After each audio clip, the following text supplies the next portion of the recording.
नमस्ते, स्वागत है आप सभी का बीवेल्दी के इस नए वीडियो में। इमरजेंसी फंड क्या होता है, क्यों ज़रूरी है, इसके बारे में मैं आपको बताती रहती हूँ और तमाम जगह से भी आप सुनते हैं। सुनने में अच्छा लगता है, समझ में भी आता है, लेकिन ज़हमत कौन करे, बनाते ही नहीं है। और जब मुसीबत आती है तो अपने निवेश में से पैसा निकालते हैं या फिर पर्सनल लोन लेने के लिए भागते हैं या फिर क्रेडिट कार्ड का इस्तेमाल करते हैं और इसके ऊपर इतना ज़्यादा इंटरेस्ट लगता है। उसके बारे में हम आपको क्या बताएं, आपको पता ही है। तो एक और रास्ता है जहां पर आपको इन तीनों चीज़ों को किए बगैर पैसे की जो ज़रूरत है वो आपकी पूरी हो सकती है, और वो है लोन अगेंस्ट सिक्योरिटीज़। आप जो भी निवेश करते हैं किसी भी चीज़ में, चाहे वो इंश्योरेंस पॉलिसी हो, चाहे वो एनएससी हो, चाहे वो बॉन्ड्स हो, चाहे वो म्यूचुअल फंड हो या फिर स्टॉक हो, आपको उसके अगेंस्ट लोन मिल सकता है। आप वहाँ से अपने पैसे की इमरजेंसी की ज़रूरत पूरी कर सकते हैं। तो आज के वीडियो में हम फोकस करेंगे loan against mutual fund and share. अगर आपको बाकी इंस्ट्रूमेंट के अगेंस्ट लोन मिलने में का प्रोसीजर क्या है उसके बारे में डिटेल जानकारी चाहिए तो आप नीचे कमेंट कीजिए वीडियो के। अगर ज़्यादा कमेंट आएगा तो हम उस पर ज़रूर वीडियो बनाएंगे। तो शुरू करते हैं भाई, loan against mutual fund and share. ये आपको देता कौन है? लोन अगेंस्ट शेयर आपको मिलेगा बैंक, जितने बड़े कमर्शियल बैंक है वो देते हैं। इसके अलावा NBFCs, non banking finance companies हैं, जैसे टाटा कैपिटल हो गया या फिर बजाज फाइनेंशियल सर्विसेज हो गए, वो देते हैं। और म्यूचुअल फंड में भी ये दोनों आपको देंगे, बड़े बैंक और एनबीएफसीज। लेकिन एक नया प्लेयर भी आया है जो आपको दे रहा है ये सर्विस, वो है कुवेरा। कुवेरा.in एक प्लेटफॉर्म है, फिनटेक कंपनी, जिसके ज़रिए आप म्यूचुअल फंड के डायरेक्ट प्लान में निवेश करते हैं। तो म्यूचुअल फंड के अगेंस्ट जो लोन मिलेगा तो आपको इस प्लेटफॉर्म पे भी मिल सकता है। अब अगला सवाल, क्या सभी म्यूचुअल फंड स्कीम या सभी शेयरों के बदले आपको लोन मिल सकता है? जी नहीं। जो भी लेंडर आपको लोन दे रहा है उसके पास एक लिस्ट होती है जिसको कहते हैं कि अप्रूव्ड लिस्ट ऑफ स्कीम्स। जैसे एसबीआई की अप्रूव्ड लिस्ट में सिर्फ एसबीआई म्यूचुअल फंड की स्कीम ही है।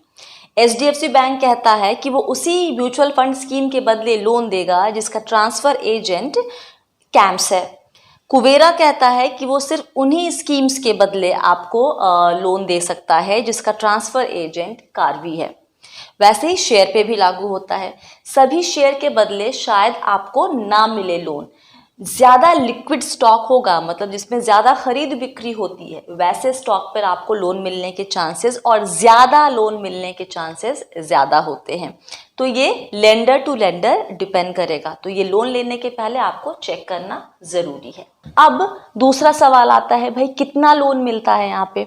म्यूचुअल फंड में पूरे पोर्टफोलियो का 80% तक आपको, जो उसकी जो वैल्यू है उसका 80% तक आपको लोन मिल सकता है। इक्विटी फंड और डेट फंड की अलग अलग लिमिट होती है। हर लेंडर का लिमिट अलग होगा, लेकिन सिर्फ समझने के लिए समझिए, एक अगर ब्लैंकेट कवर देना है, समझना है, तो इक्विटी फंड में अमूमन 50% तक का जो वैल्यू होता है उस पे लोन मिलता, उसका वो लोन के तौर पे उठा सकते हैं। डेट फंड में अप टू 80% जो उसका वैल्यू है, करंट वैल्यू, उसका 80% तक आप लोन ले सकते हैं। शेयर में बहुत सारे फैक्टर पे डिपेंड करता है, लेकिन एक रिटेल निवेशक के लिए ये समझ लीजिए कि जो उस स्टॉक की करंट मार्केट वैल्यू होगी उसका 50% तक वो लोन ले सकते हैं।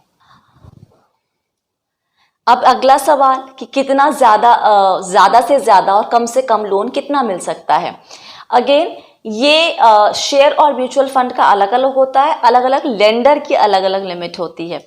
जैसे एसबीआई बैंक में आप देखेंगे तो म्यूचुअल फंड के लिए 25,000 मिनिमम है, मैक्सिमम 20 लाख है। शेयर के अगेंस्ट में अगर लोन लेना चाह रहे हैं तो मिनिमम 50,000 उनकी लिमिट है और मैक्सिमम 20 लाख, मतलब कम से कम 50,000 का लोन लेना ही होगा तभी वो अप्रूव करेंगे। कुवेरा में मिनिमम जो है वो 25,000 है, मैक्सिमम 10 करोड़ है। एचडीएफसी बैंक की जो लिमिट है वो मिनिमम 50,000 की है। आइए अब समझ लेते हैं कि ये काम कैसे करता है। बहुत आसान है, बस थोड़ा गौर से सुनिएगा। अब मान लीजिए कि आपको 25,000 रुपये की ज़रूरत है। आपके पास एक इक्विटी फंड है जिसका करंट मार्केट वैल्यू जो है वो 1 लाख रुपए है। तो सबसे पहले आपको चेक करना है कि आपकी एलिजिबिलिटी कितनी है। तो मैंने आपको बताया कि इक्विटी फंड में अमूमन जो करंट फंड वैल्यू होता है उसका 50% तक आप लोन के तौर पे ले सकते हैं। तो आपकी 1 लाख की अगर वैल्यू है तो आप एलिजिबल हैं 50,000 के लिए, ठीक है। अब आपको चाहिए लेकिन 25,000, तो आपको लगता है कि 25,000 के बराबर की या वैल्यू की यूनिट आपको प्लेज करनी होगी या देनी होगी लेंडर को। नहीं, आपको अगर 25,000 का लोन चाहिए तो आपको 50,000 के वैल्यू की यूनिट प्लेज करनी होगी। अगर आपको 30,000 चाहिए तो आपको 60,000 के वैल्यू की यूनिट को देना पड़ेगा लेंडर को कि ये तुम रखो अपने पास, ठीक है। तो इस तरीके से ये काम करता है। अच्छा, अब मान लेते हैं कि आपने 25,000 का लोन लिया, आपने 50,000 के वैल्यू की यूनिट को दे दिया लेंडर को कि रखो। कल को ये 50,000 की वैल्यू घट के 40,000 हो जाएगी, हो सकता है ना, क्योंकि बाजार से जुड़ा हुआ, शेयर बाजार से जुड़ा हुआ ये निवेश है, तो वैल्यू कम ज़्यादा हो जाती है। तो अगर मान लीजिए कल को इसकी वैल्यू 50,000 से गिर के 40,000 हो जाए तो आपका जो एलिजिबिलिटी है वो भी घट गया है। यहाँ पे गैप आ जाएगा 5,000 का, मतलब 20 जितना आप ले रहे हैं उससे डबल की वैल्यू का आपको वहाँ पे देना पड़ रहा है, प्लेज करना पड़ रहा है यूनिट, राइट। तो अगर 40,000 वैल्यू बची है तो मतलब आपकी एलिजिबिलिटी 20,000 की बची। आपने लोन लिया हुआ है 25,000 का, तो आपको या तो वो 5,000 पे करना पड़ेगा लेंडर को या फिर एक्स्ट्रा यूनिट आपको और प्लेज करनी पड़ेगी ताकि ये बैलेंस हो जाए। अब जान लेते हैं कि भाई इंटरेस्ट कितना लगता है। हर लेंडर का अलग अलग ब्रैकेट है। जैसे HDFC बैंक का 8.70 से लेके 11.25% पे। इक्विटी के अगेंस्ट अगर लोन ले रहे हैं तो इंटरेस्ट ज़्यादा होता है, डेट में कम होता है, ये मैंने ऑब्जर्व किया। बजाज फाइनेंशियल सर्विसेज का 9.5% से 12% का रेंज है। SBI बैंक का 9.25%, कुवेरा 10.5% से 11.5% के बीच में, टाटा कैपिटल का लिखा था 10.5% ऑनवर्ड्स, मतलब उसके ऊपर। अच्छा, यहाँ पर इंटरेस्ट जो है आपको सिर्फ इंटरेस्ट भरना पड़ता है। आपने मान लीजिए कि 25,000 का लोन लिया है, उस पर आप 10.5% का इंटरेस्ट दे रहे हैं, तो आपको यहाँ पे EMI कॉन्सेप्ट नहीं होगा। यहाँ पर आपको सिर्फ जितना इंटरेस्ट आएगा वही भरना होगा। ये इंटरेस्ट कैसे कैलकुलेट होता है ये आप सुनिए कुवेरा के COO नीलाभ सान्याल से, जिनसे मैंने कुछ दिनों पहले अभी इसके ऊपर बात की थी, तो वो आपको कैलकुलेशन करके बताएंगे। और वो इंटरेस्ट कैलकुलेशन बिल्कुल ट्रांसपेरेंट होती है कि अगर आपका रेट मान लीजिए 11% है तो 11% ऑन 10,000 रुपीज के, ऑन 1 लाख रुपीज के हिसाब से एक साल का कितना आएगा divided by 360। So on a daily basis आपको इंटरेस्ट आपका जुड़ता जाएगा आउटस्टैंडिंग, और मंथ के एंड में आपके अकाउंट से उतना अमाउंट कट जाएगा, आपके बैंक अकाउंट से उतना अमाउंट कट जाएगा एज इंटरेस्ट। अब आइए देख लीजिए एक बार, डालिए नजर कि चार्जेस क्या है। प्रोसेसिंग चार्ज होता है जो सारे लेंडर्स का अलग अलग हो सकता है। HDFC बैंक 1499 रुपये चार्ज करता है, कुवेरा का 999 से 2000 के रेंज में है। बाकी जो है वो आपको जितना भी लोन अमाउंट सैंक्शन हुआ है उसका सर्टेन परसेंटेज वो चार्ज करते हैं। इसके अलावा रिन्यूअल चार्ज लेता है ICICI बैंक 2,500 रुपये पर एनम, बहुत सारे नहीं लेते हैं। एनुअल मेंटेनेंस चार्ज लेता है HDFC bank. Pre payment charge अगर आपने किसी और बैंक में ये लोन ट्रांसफ़र किया है तब आपको देना होता है HDFC बैंक में। अमूमन जितने भी NBFC है, बाकी बैंक्स हैं या फिर ये फिनटेक कंपनी है कुवेरा, ये लोग प्री पेमेंट या फिर अगर आप पहले ही पूरा लोन चुकाना चाहें वक्त के पहले कभी भी चुकाना चाहें तो उस पर कोई चार्जेस नहीं लेते हैं। पार्ट पेमेंट प्री पेमेंट का कोई चार्ज नहीं लेते। इसके अलावा अगर इंटरेस्ट भरने में देर हो गई तो उस पर कुछ चार्ज लगता है, जैसे वो 2% लेता है कुवेरा, बजाज फिनसर्व में वो 3% है, नहीं बजाज फिनसर्व में 2% है, कुवेरा में 2% है और टाटा कैपिटल में वो 3% है। चार्जेस के बारे में बता दिया, सबके अपने अपने अलग अलग चार्जेस हो सकते हैं लेंडर्स के। तो किस बेसिस पे आप तय करें कि आप बैंक के पास जाएंगे या फिर आप NBFC के पास जाएंगे या फिर कुवेरा जैसे प्लेटफॉर्म के पास जाएंगे। देखिए, बैंक के साथ रिस्ट्रिक्शन है कि उनके साथ अकाउंट होना ज़रूरी है, वो अपने कस्टमर को ही देते हैं ये सुविधा। तो अगर आपका नहीं है वहाँ पे अकाउंट ये सब बैंक किसी बैंक में तो फिर वो मुश्किल हो जाएगा आपके लिए। फिर आपको देखना है कि जो आपकी स्कीम है वो उनके अप्रूव्ड लिस्ट ऑफ स्कीम में है कि नहीं, जो म्यूचुअल फंड में निवेश जिस स्कीम में आपने किया है। अगर वो नहीं होगा तो फिर आप वहाँ नहीं ले सकते। फिर आपको ये भी देखना है कि जल्दी लोन प्रोसेस कौन करेगा, जल्दी मेरे अकाउंट में पैसे कहाँ से आएंगे, क्योंकि आप इमरजेंसी के लिए पैसे चाह रहे हैं, राइट। तो उसमें अगर बहुत देरी लगेगी तब तो बड़ी दिक्कत हो जाएगी। अब जस्ट टाटा कैपिटल कहता है कि वो 1 या 2 दिन में एप्लीकेशन प्रोसेस कर देते हैं। कुवेरा यह दावा करता है कि वो 2 दिनों में, 2 बिजनेस डेज में, मतलब वर्किंग डेज में पैसा आपके अकाउंट में आ जाएगा। तो आपको ये भी ध्यान देना है।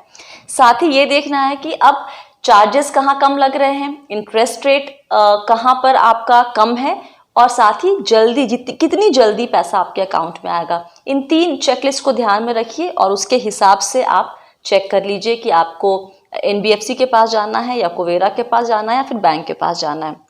अगर शेयर के बदले लोन लेने की सोच रहे हैं तो ध्यान दीजिए, कई लेंडर कुछ शर्त लगाते हैं, जैसे कि आपके पूरे शेयर में जो आपने निवेश किया है उसकी वैल्यू 10 लाख कम से कम होनी चाहिए। तो इस तरह की शर्तों पे भी ध्यान दीजिए, वो भी आपको लोन लेते वक्त देखना होगा, राइट। तो इस तरीके से आप चेक कर सकते हैं कि आप किसके पास लोन ले सकते हैं जाकर।